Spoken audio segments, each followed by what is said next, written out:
Hello mga Beshiwap! Happy Tuesday! Magandang hapon. Alas 6 na. Like, 6:29 ng hapon or ng gabi. Kakatapos lang namin mag-lunch, mag-dinner ni Opa.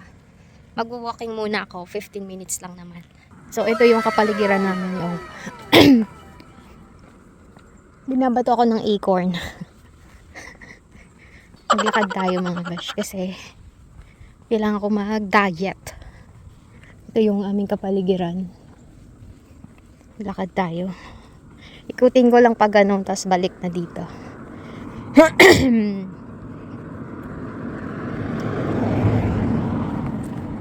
Maganda sana mag-walking dun sa loob ng gubat, kaso natatakot ako, mag-isa lang ako. Wala akong kasama. So, ayan yung mga kapitbahay namin na laging sarado ang bintana at pintuan. Diba? Lakad tayo. Mainit pala. Naka-jacket ako. Naka-jacket, naka-jogging pants. Mainit pala. Kala ko malamig. Ewan ko ba, doon kasi sa loob ng bahay, ang lamig-lamig eh. Paglabas mo pala mainit. Kailangan ko mag-walking kasi napansin ko. Pag puro lang ako sa bahay, tambay, higa upo, sumasakit yung mga tuhod ko. Nung Saturday, Sunday, grabing gala ko sa Amsterdam. Aba, sobrang lakad ko. Nawala ang sakit ng tuhod ko. Tsaka bewang. So, kulang lang pala siya sa lakad. Minsan may nakaupo dito. Diyan na. Lakad-lakad lang tayo. Magaganda yung bahay dito. Yung maliit na bahay na pinapagawa ko. Dito ko nakuha yung mga design niya. Katulad ng bintanang ganyan. Oh. Lakad tayo. Tapos usually yung mga bubong ay pa A-frame or A-form siya. Ganun. Ito na ano to yung nagabunga. Para siyang lipote ang bunga. Hindi nila kinakain dito yan. Pero sa Pilipinas, di ba kinakain yan? Tapos ginagawang wine. Lakad lang tayo. O mga wild raspberry. Maliliit. Pag wild, maasim. Hindi katulad nung sa farm matamis. Lakad lang tayo.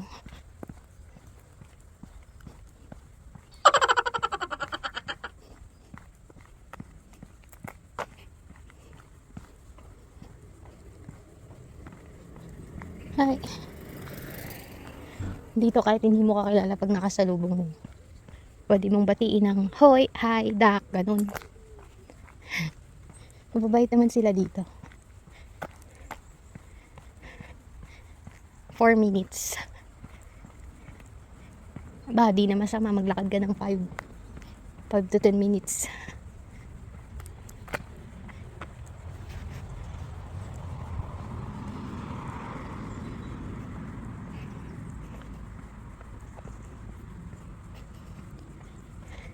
Sarap pakinggan ng huni ng ibons. Dito na tayo. Kakanan tayo. At doon sa intersection na yun, pag pumasok ka doon, camping na yun. Camping site. Siguro pag may nakita sa akin, nagtataka ba't ako naka-jacket. Camping site na yan.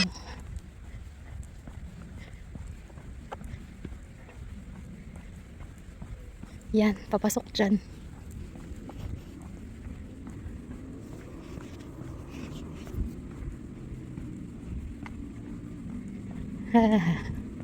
Yung gaganda ng bahay, oh. Laging parang walang tao. No, ang gaganda ng bulaklak niyo. Pink, red, yellow, pink na roses. Tapos may apple, oh. Kita nyo gay apple. Hindi ko kasi pwedeng itutok yung camera.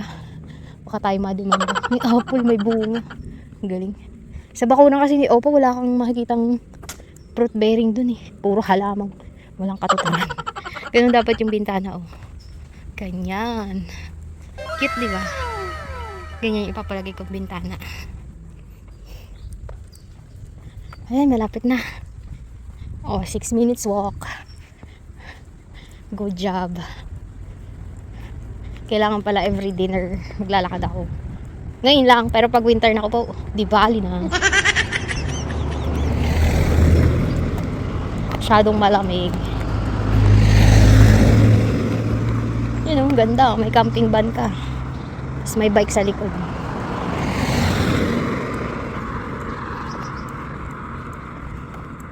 Dito ko yung lumiko kanina. Diretso na tayo. Ganda ng kotse. Ganda yun. Gusto niyo ba makita ang mga raspberry? Yan o. Yan. Ang wild raspberry. Huwag kang kukuha dyan kasi puro ipot. Ay, puro ihi yan ng aso. Nagpapalakad kasi sila ng aso dyan. Hoy, 7 minutes.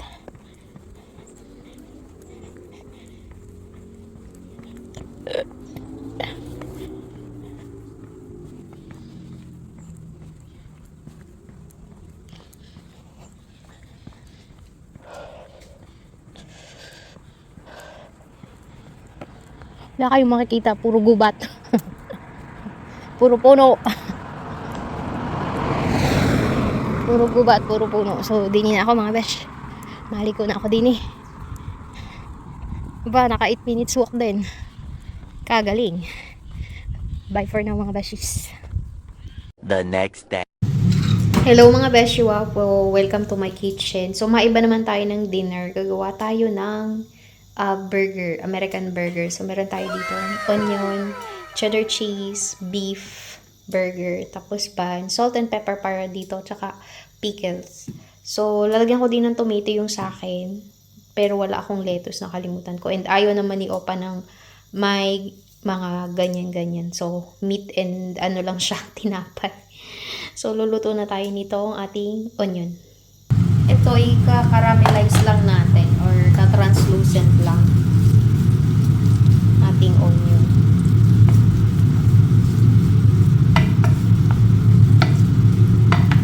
So, gumawa ako ng fries, salt and pepper, curry powder, at saka itong olive oil, tsaka may rosemary and herbs. Tapos, itong ating onion, tapos na set aside muna. Ito lalagay sa air fryer. So, yung fries lagay natin for 30 minutes sa 200 degrees kasi nagmamadali na ako. Late na. So, ilalagay na natin ang ating burger patty. I-flat natin siya para lumaki. Tapos mamaya, ilalagay natin dyan yung cheese para mag-melt. Ay, tutuin ko muna. Ilagay ko na ang ating cheese. Tapos, ito na yung ating patatas o yung fries. I-melt lang natin ng konti. So, ayan, ready to eat na. So, yung burger natin, nilagay ko na yung pickled onion at saka yung tomato. So, ganyan na. O, diba? May homemade burger na tayo. Ito kay Opa, ganyan lang yan. Ayaw niya ng other things. So, ayun. Tara, let's eat mga beshies. American burger po tayo for today's lunch. Ay, dinner pala. Later. Happy Thursday mga beshies. So, naglalakad ulit ako after dinner. Alas 6 na po. Mga 6:30 ganun. Ibang ruta naman ako. Yung nakaraan dun lang yun. Umikot lang ako. So, ngayon, dito naman tayo sa likod namin. Bilang ng side dito, bahay ni Opa. So, dito lang tayo. Ang yayaman nila, no? Tingnan nyo, naka-solar panel. Lakad-lakad lang tayo dito. Kailangan ko kasi mag-exercise umaga tsaka hapon. Tsaka kasi ang pangit na pagkatapos kumain, hihiga agad. Nag-iiba yung pakaramdam ko. Kaya, lakad-lakad muna tayo mga beshies. Tsaka siyempre tingin-tingin na din ng design ng mga bahay. May mga old style dito, may mga bago din naman. Pero mostly mayayaman talaga sila. Yun lang ang masasabi ko, mayayaman sila. Tingnan nyo yun. Oh, ha? Tsaka mostly ang bahay dito may glass talaga. Kasi mas malamig dito. Birang uminit. Yun nga. 3 months lang mainit. Tapos hindi naman ganun super init katulad sa Pilipinas. Kasi tingnan nyo naman maraming puno. Tsaka kahit naman sa city marami pa rin puno. Yung kakaliwa tayo dito. Diyan. Kasi ito pakanan papunta ng sentrum or ng grocery. Kaliwa papunta sa amin. Doon din, pwede doon diretso, tapos kaliwa ulit. Pero dito na tayo. Dito ako nag-aral mag-bike dati. Saka alam nyo baga, dito, kapag ang bahay ay, ang bubong ay kugon, ibig sabihin nun, mayamang-mayaman or milyonaryo yun, ganun. Sa atin kasi pag kugon, mahirap lang. Baliktad din. Pero yung kugon nila dito, o yung straw, makapal yun like 10 inches to 20 inches ang kapal. Kaya tumatagal. Yung isang bahay na nakita ko kahapon, 1920 pa siya. So, 105 years na. Oh no, mga artist nakatira dito. Biruin niyo yung bahay na ganun, 125 years na. Ang nire-renovate lang palagi pag nabebenta yung loob, yung style. Pero yung labas, hindi. Hindi nila nire-renovate yun. Para ma-preserve naman yung history ng bahay. Ganon. Ayun o, may modern. Ayan, modern yung babae to. Ganyan yung gusto ko. Bintana. Kasi pa A4 nga yung bahay ko. Yung ganyan bintana. Lakad lang tayo mga bashi. Pagdating sa dulo kanan, ay kaliwa ulit. Kasi yun, papunta na sa amin. Tapos kaliwa ulit. Puro kaliwa pala. Puro kaliwa. Sobrang tahimik dito. Tsaka sobrang safe. Mga 7 pa kasi nag-jogging yung mga tao dito. Alam niyo ba usually ang dinner dito is 5 or 6. Bihira lang mag-dinner ng 7 dito. Diba ang gaganda ng bahay? Mukha lang yung maliit pero malaki yan sa loob. Ganyan dito. Mukhang maliit sa labas pero malaki sa loob.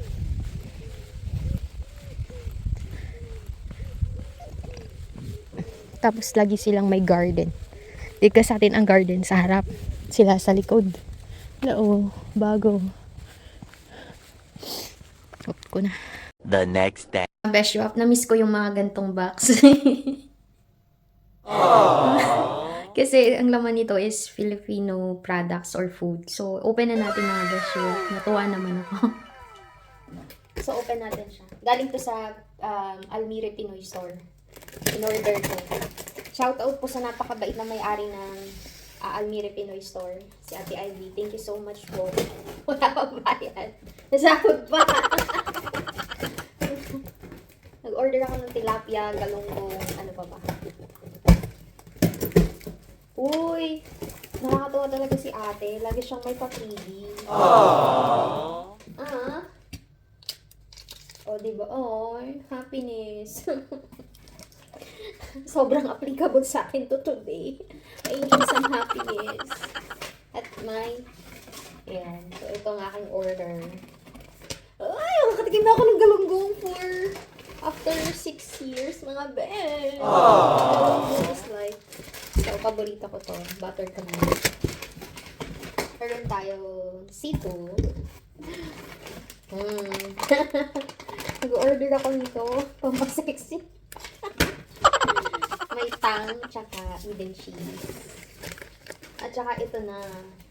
Ay, medyo malaki siya. Cute naman ng mga sticker ni ate. Mga pa sticker na ganyan. Ang laki ng, ano niya. Ang laki ng box. Wait lang.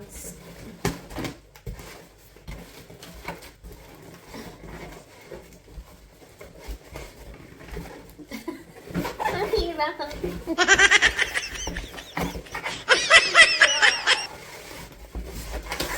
Yawn. Ito ay box. Styro kasi frozen goods yung laman nito. Kaya kailangan may styro.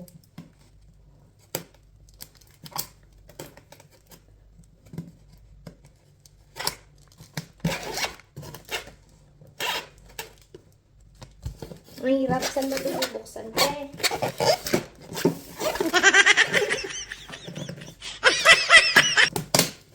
Ang dami ko ng ganito. Ibalik ko kaya sa kanya. Sayang eh.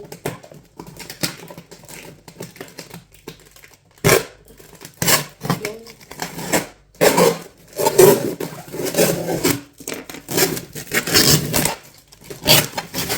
Sensya maingay. Sa kanya ko na-order ng mga Pinoy products. Yun. Ay, dito pala. Secure na secure de. Parang tayo ayaw mo ipaano. Yun. May balot pa yan sa loob kalay mo.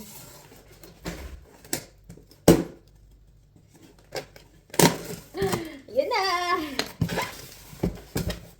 Oh, may balot pa yan. Tapos may mga ice-ice pa to. Ganun ka ano dito. I'm so happy talaga mga besh. Alam mo yun, kasi anxiety strike and then homesick. May ganito. Pino ice na sinasabi ko. Order pala kami ng Spanish bread, frozen. Ito ay, hala, ano na ka ng tinapa? Ay, tinapa. Tilapia. Buti pa yung tilapia at galong yung makadating ng Netherlands. Sabi niya sa ba? At, ito na. Galunggong. May galunggong ako. Something na siguro ito. Ngayon, ipapaksiw ko siya tapos ipiprito. Ito sayang, ilalagay ko sa freezer. So, that's it for today's video mga besh. May galunggong ako tilapia. Ang saya-saya ko talaga. Yan yung tilapia. Ang lalaki. Hindi dalugi. Bye for now mga besh.